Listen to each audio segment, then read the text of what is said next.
Mark Harmon will kick off one final time. This is the last play of the game. They've got to put it in the end zone here. If Harmon will not kick it deep, because last week SMU won a ball game on the last play of the game. A guy took the kickoff and lateraled it across the field. Harmon will probably scrib it here, and it will be all over. Here's the kickoff. It's a scrib. It is fielded. It is fielded. They're trying to lateral it. There's all kinds of laterals. It's like rugby out there, and the ball game is over. Maybe the ball game is over. They're still lateraling it. This is a rugby play. There are penalty flags down all over the place, and it's all over. The Stanford team has won this ball game.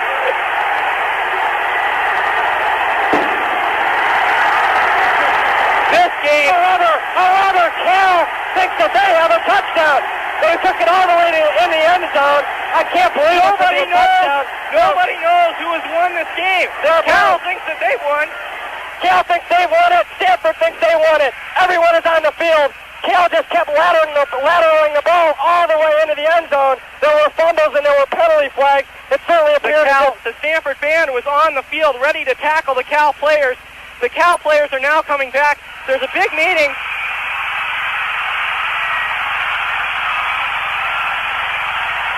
I cannot believe it, Joey. I can't believe it. They said that the penalty flags were against Stanford. This is undoubtedly the wildest game in the history of the big game. On the last play of the game, Cal has lateraled it 80 yards, 50 yards down the field, and it seems to be a Cal victory. I cannot believe this, Joey. I just can't believe it. Good one. It's down. The kick is blocked. It's blocked. With 2 seconds, 1 second, they can return the ball. With the football running to the near side, trying to get Southside contained down the sideline to the 45-40, to the 35-30, to the 25 to the 20, to the 15 to the 10. Georgia Tech defeats Florida State on the final play of the day. 22-16, the Yellow Jackets stun the Seminoles. Man in motion. There's the snap. Marshall back, looking in the pocket. Going to go deep down the field, and that ball will be, oh my God, tipped and caught. Touchdown Auburn. Holy smokes, I don't believe it. We tipped it. We had 3 guys that tipped it. They had a man running in stride and caught the tip for a touchdown, but there's flags back on the field. That's going to be on us for taking off our helmets just in disbelief. But I'll tell you what, that ball should have been intercepted. If we don't touch it, nothing happens on the play. We bounced it up in the air, right into the hands, I believe it was Ricardo Lewis, wasn't it, who caught it in full stride. Shades of LSU and Kentucky and the miracle on the bluegrass. Auburn has scored a touchdown. The result of the play is a touchdown. Unbelievable. Oh my goodness. 73-yard touchdown on a tipped pass that either should have been intercepted or batted to the turf to win the game for Georgia. Has turned the other way. Boy, and I've been in a lot of football games, seen a lot of them. I'm not sure if I've seen one that is this heartbreaking for a team to fight back the way that this Georgia squad did and to lose it on that play. Just unbelievable. There's still 25 seconds, and with what we've seen here, you never know what could happen. But wow, that just takes the air out of the lungs for the Bulldog Nation.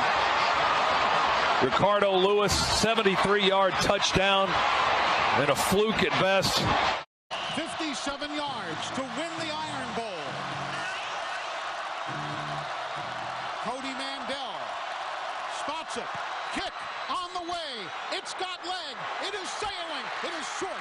It is grabbed about 8 yards deep in the end zone. Brought back to the near side. Run down the near sideline. There's nobody there for Alabama. Auburn's going to win. Auburn is going to win the Iron Bowl on a run-back of a missed. Wideout to his right, 1 to his left. 50 yards off the football are 4 Kentucky defensive backs. Randall rolling right. He's set. He heaves it down the middle of the field for Clayton. It's batted into the air. Oh, it's a touchdown! LSU. Oh, my goodness. Devery Henderson caught it off a deflection. Can you believe that? How much heartbreak? hands are up on the goalpost. I don't know why. Are there any flags? I don't think so. Side, Dobbs in the shotgun. Only a three-man rush and not much of one. He's got all day to throw. Throws to the end zone. Here it is in the end zone, and it is caught.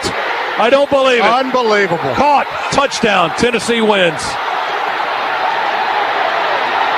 Wow. Tennessee, the entire bench has emptied onto the field. I didn't see who caught it. We had no rush on Dobbs, only three men. It was Jennings that jumped up in the air and caught it. Jawan Jennings, a 6'3 sophomore from Murfreesboro, 43-yard touchdown pass, wins it on the last play of the game. There's nobody back there to field the ball. Oh, he fumbled the ball. Now he fumbled it in the air, and it's picked up by Michigan State at the 20, the 15, the 10, and he's going to score. No time left. You've got to be kidding me. That you could not write. Michigan had the game on the line, on the foot, and Michigan State wins it with a 37-yard fumble return on a punt that is mishandled by Blake O'Neal. I don't know what to say.